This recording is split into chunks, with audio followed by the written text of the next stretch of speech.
Arrasate garapen iraunkorrerantz.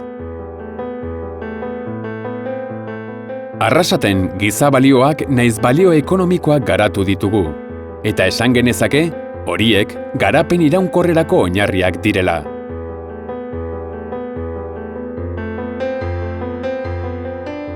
Arrasatek buru belarri dihardu lanean, herrian etorkizun hobea lortzeko. Arrasatek garapen iraunkorraren bidean jartzeko, garrantzitsuak dira herritarren parte hartzea, eskubide guztiei errespetua izatea, herritarren ongi izatea, gizon eta emakumeen arteko aukeren berdintasuna, euskararen presentzia indartzea eta herriko historia errekuperatzea. Testuinguru horretan, hainbat ekintza proaktibo sustatzen du, udalerriko biztanleek bereganatzeko.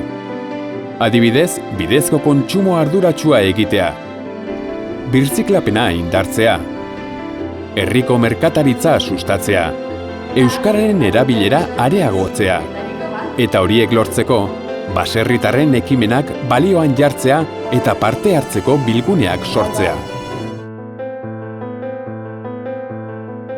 Horrela, azpimarratu behar da herriko azokaren balioa handitzea.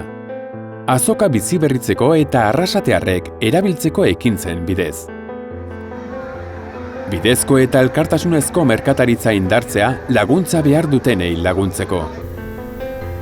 Gauza berak gertatzen da herriko merkataritza hobetu dadin. Arrasate, leku atsegin eta interesgarria izatearen kontzeptuarekin. Baita oinezkoen aldeko politikak sustatzea ere, eta autoaren kultura alboratzea. Edo birziklatzeak ehuneko handiagoak lortu ditzan, eta hondakinekin sortzen den arazoez herritarrak jabetu daitezen ekimenak. Horiek guztiak iritsiko zaizkigu herritarrak jabetu izanaren ondorioz, izan ere, herritarrak jarrera kritikoa hartzen ari dira hain gertu bizi dituzten arazo horien inguruan. Bide horretan, azpimarratzekoa da udaletik eta ikastetxeekin batera aurrekin egiten ari den sentsibilizazio eta hezkuntza lana. Horrela, datozen belaunaldien kontzientzian eta jakintzan praktika egoki horiek txertatu nahi ditu. Ekonomiarekin eta kontsumoarekin lotutako gai horiez gain, kulturarekin lotutako ekintza garatzen ari dira, hala nola, arrasateko historia errekuperatu eta zabaltzea, herriko nortasuna indartze aldera edo arrasateko hizkuntzaren erabilera bultzatze aldera.